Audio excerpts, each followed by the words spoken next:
Hello, beautiful souls, and welcome to your September horoscopes for your zodiac sign. Now, this is how you're going to read for your sign. You're going to read first for your rising sign. If you do not know your rising sign, you want to go on a free 99 website like AstroSeek or astro.com. You punch in your data, your date of birth, location, and time, and then you will see your rising sign, which is also the ascendant. Then you're going to read for your ascendant sign. This is how I do the monthly forecasts because this will give you a bigger picture of where the transits are going through your own personal houses. Now, as a disclaimer, like always, this is based on just your rising sign. There's other things to take into consideration, like if you have any natal placements in and around the degrees that I mention. Another thing to keep in mind is that not all transits will impact you because they just won't. Like, that's why you want to look at the degree of the transit and if you have any placements around that specific transit. Try not to get into this mindset of, is this good or bad? Because only you can perceive of something as good or bad. Something that might be a challenging aspect for me or its transit might actually be something that ends up being a blessing in disguise later on. So I try not to say what is good or bad. I'll say, this is an auspicious day to start something. This might bring blessings down the road. This is a challenging transit that you might need to lean into, or you might be triggered on this day. That's how I try to do the forecast so that you are prepared and you're not blindsided by certain things that might happen. You also have to take into consideration your profection year, so your time lord, different like midlife transits. You know, there's people going through their Saturn return right now, which is a different experience than if you weren't going through a Saturn return. Some people are going through their midlife transits. They're going through their simultaneous Pluto and Neptune square. So there's all these different layers to take into consideration when you listen to this. And like I said, collectively, 2025, we're all going through massive changes. We're all being asked to show up in different ways to really work through our own bullshit, to heal our trauma. And then individually, we can narrow that down to certain things that we are going to be focusing on in our own transits. So, if you want to learn more about your own specific natal chart, I am teaching Astrology 101. I opened up my star school that starts October 6th. It's a 12-week class. We meet for 2 hours every Monday between 12 and 2 p.m. And I'm going to teach you how to read your natal chart so that when you listen to the transits and you remember, oh, I have a 5-degree sun in Aries. So then next year, the Saturn and Neptune conjunction in Aries is going to impact me. Stuff like that. It's really important to understand your natal chart when you listen to these transits, because like I said, not all transits are going to impact you. And also not all transits impact people the same way. So that is one way you can go deeper with me. And I mean, obviously you're listening to this. So if you are a Patreon member, you're getting this at the top of the month. If you want to become a Patreon member so that you could receive this in the beginning of the month versus like when it's, we're already going into mid-month, then you can be in the North Node. I believe I call it the North Node tier. It's $10 a month. And you can also listen to the monthly forecast that I do with Stephanie Campos, which we go day by day, every single day of the month. In these monthly transits, I only really talk about the ones that would impact your rising sign, the most important ones. Obviously, the 2 lunations and any of your chart rulers, your planetary ruler changing signs or making significant aspects. If you want to come along with me every week in the forecast where I break it down day by day, that's free 99 on YouTube. But if you want to support my work, you can join the first tier of my Patreon, which you just pay $5. I think it's $5.55 a month to support my work. So that is how to engage with the content of the monthly forecasts.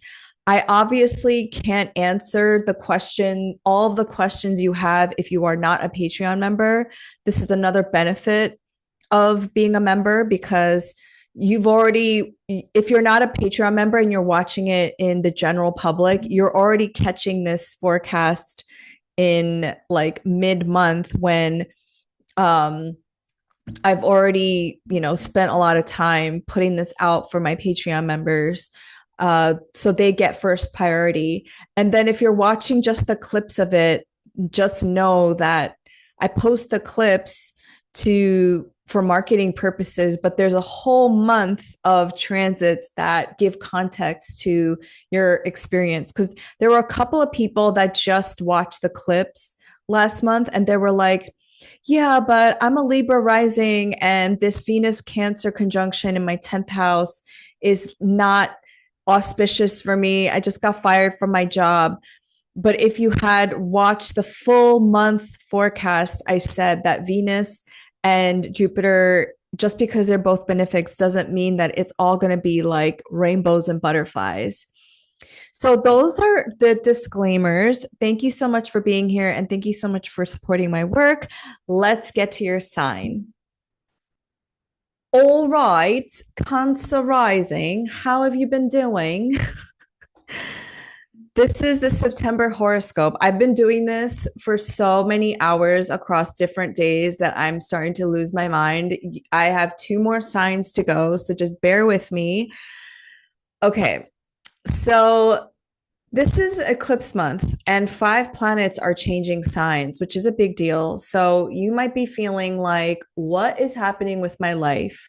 But you have Jupiter moving through your first house. So you are protected in some ways, I would say. But let me know in the comments how this transit has been for you, because I've been getting mixed reviews from a lot of Cancer placements, to be honest with you. So let's start at the top of the month. On September 1st, Saturn will retrograde back into Pisces, which is your 9th house. Wow. Okay. So like the Capricorn risings, you are having these eclipses in the 3rd and 9th house axes, which are cadent houses. And the cadent houses in astrology are about proximity and knowledge. So the 3rd house is what's familiar to us. It is the people who are familiar to us and the knowledge familiar to us. It's the house of the goddess. The 9th house is what is foreign to us, what is unfamiliar to us, and it's the house of the god. Okay. These houses are just as much about spirituality as, I would say, actually all of the houses are very spiritual, but the 3rd and 9th houses is about learning and also our understanding about maybe something higher or something greater than what we know in our immediate proximity, which is the 3rd house. So having the North Node in Pisces, a lot of Cancer risings might have been interested in traveling, like outside of the country that you live in. So if you live in the United States of America and you've never left this country, maybe you're like, you know what? Let me see what it's like in China. Let me see what it's like in Africa. Let me see what it's like in South America, because Cancer placements are all about protection and safety, right? So traveling abroad might not be like the first thing that a Cancer placement might necessarily gravitate towards. But with Jupiter going through your first house, this is all about expansion, and the ruler of the 9th is in your first. So the more you can open yourself up for these different experiences and these different, I would say, like wisdom, knowledge, the more you'll be able to grow and expand yourself. Since the 9th house is also about things like astrology and philosophy and spirituality and different modalities of learning. So, if for some reason, if for every good reason, since you're watching this, you're interested in learning astrology, I am teaching Astrology 101, how to read your natal chart on October 6th. Please join. It's a 12-week journey.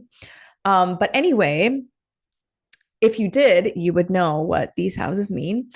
So Saturn coming back here, which is the ruler of your seventh and your eighth houses, this could also just be you getting really serious about your learning, serious about your and disciplined about maybe your studies. Okay. So maybe some Cancer risings went back to school. Maybe you decided to learn from a teacher, perhaps. Saturn wants three things: it wants structure, discipline, and a plan. Excuse me. On September 2nd, Mercury will ingress into Virgo, which is your third house. So, again, third house, ninth house topics. The third house in astrology is the information that you already know that is known to you and the people in your neighborhood, the people that are close to you, like siblings, cousins, aunties, uncles, and neighbors. So, having Mercury in its exaltation and domicile go into your third house, you might just be more of like, let's connect. Let's connect with my siblings. Let's connect and talk to my neighbors. The third house is also the house of speech and community organizing. So maybe Cancer risings are getting more into that, making your presence known on social media, perhaps. So let's move on. September 6th, Uranus will station retrograde at 1 degree of Gemini, and that is your 12th house. Now, the 12th house is also a cadent house, and this is the unknown. This is the house of the unseen, unknown, and foreign. So the ninth house was like foreign lands, foreign travel. The 12th house is the unseen, unknown. This is the house where we deal with our fears and our self-sabotaging thoughts and behaviors. Having Uranus here is really trying to get you to like deal with that. What are some of the fears, self-sabotaging thoughts and behaviors that hold you back? Uranus wants disruption. Uranus wants change. Uranus wants you to kind of like break apart these habits that are holding you back. And now Uranus will go retrograde, and in the fall through the spring, will retrograde back into your 11th house. And the 11th house is your groups and communities that you belong to. On September 7th, there is a total lunar eclipse at 2:08 p.m. Eastern Time at 15 degrees of Pisces. If some of you have your midheaven here and you have your midheaven around 15 degrees of Pisces, this could also have something to do with your career. As the midheaven, we often look at that as like what we're known for in the public. Now, the ninth house, like I said, everything I said about Saturn going in here, this is a full moon. So this is an ending of some kind. This is the house of God. So some of you Cancer risings might be kind of letting go of maybe a religion or an institution you were a part of. Maybe you're completing your studies or you're starting to like commit to a school of thought or studies. Basically, this has a lot to do with your own self-growth, since since Jupiter also rules Sagittarius in your sixth house. So I like this eclipse more than I like the one at the end of the month, because the ruler of this moon is Jupiter exalted in Cancer in your fourth house. So it's very supportive and it will protect you in some ways. And the moon and Jupiter have mutual reception. So your chart ruler is in a mutual reception with Jupiter, which means that the moon is in Jupiter's sign and Jupiter is in the moon sign. This is a North Node eclipse. So something wants to become manifest and physical um, in this reality. So whatever this is, whether it's you're going to travel more, you're going to study, or you're ending a study, or something spiritual in nature. But I think a lot of this has to do with your own sense of expansion and your own growth, perhaps getting outside of your comfort zone. On September 13th, Mercury in Virgo will conjunct the Sun in Virgo at 20 degrees. Now, this is happening again in your third house. So, again, Mercury is about learning, it's about communication, news. So, some of you might use this day as an auspicious day to launch your social media account, a YouTube channel, a Substack, or you start writing a book, perhaps. But I would definitely use this day because Mercury is exalted and in its domicile in Virgo, and Mercury rules things like news. It's the messenger of the gods, and it's also commerce. And when a planet goes into the heart of the sun, that's what Kazimi means. In Arabic, it means in the heart of. It's almost like extra blessed by the sun. On September 18th, Mercury will ingress into Libra. And so the focus, the thoughts, the connections being made will go into your fourth house of home, family, ancestors, family of origin, and parents. So some of you might be, yeah, I mean, when Mercury goes into any house, you start to become busy. You start to think a lot. You start to, you know, connections are trying to be made here. And since Mercury rules your third house and your 12th house, you might be asking a lot of questions of like, how did my parents come to this country? Why did they come to this country if your parents were immigrants? Why is the United States such a dumpster fire? Maybe I should look into the history of the United States of America. Why, like, looking up the laws of this country. This could just also be just a personal time for you to do like internal work, since the fourth house is also our foundation. It's also like our own history. How did we come here? What did it take for me to be here? My parents, my grandparents, and my ancestors. Some of you might become very interested in your ancestors, perhaps. On September 19th, Venus will ingress into the sign of Virgo in your third house. I really like this. Venus is in its fall in Virgo. However, Venus rules your 11th house, your Taurus house of groups, community, and the collective, and your fourth house of home and family. This could just be a really great time to connect with family members, old friends. This could be a great time, again, like if you're interested in social media or writing or connecting with your siblings, your cousins, your neighbors. This is a really great time. When Venus is in a mercurial sign, Venus is more in its head. It's again more mercurial. It's a more anxious Venus. It's a more judgmental Venus. So the best ways to use this is to find people that you can talk about things with, form bonds with people in your community. This is a great time with Mercury going through here, Venus going through here, Mercury then ingressing into Libra in your fourth house. This is just a great time, it seems, for a lot of Cancer risings to do some community organizing in your local community.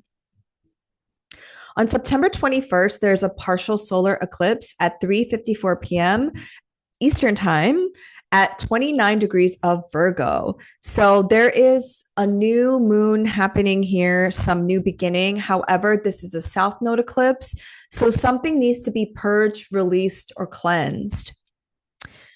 So I will say for Cancer risings, some of you might be deciding to if it's not starting these things, you might be shutting down your social media. Some of you might be like, Instagram is garbage, I'm shutting down my account.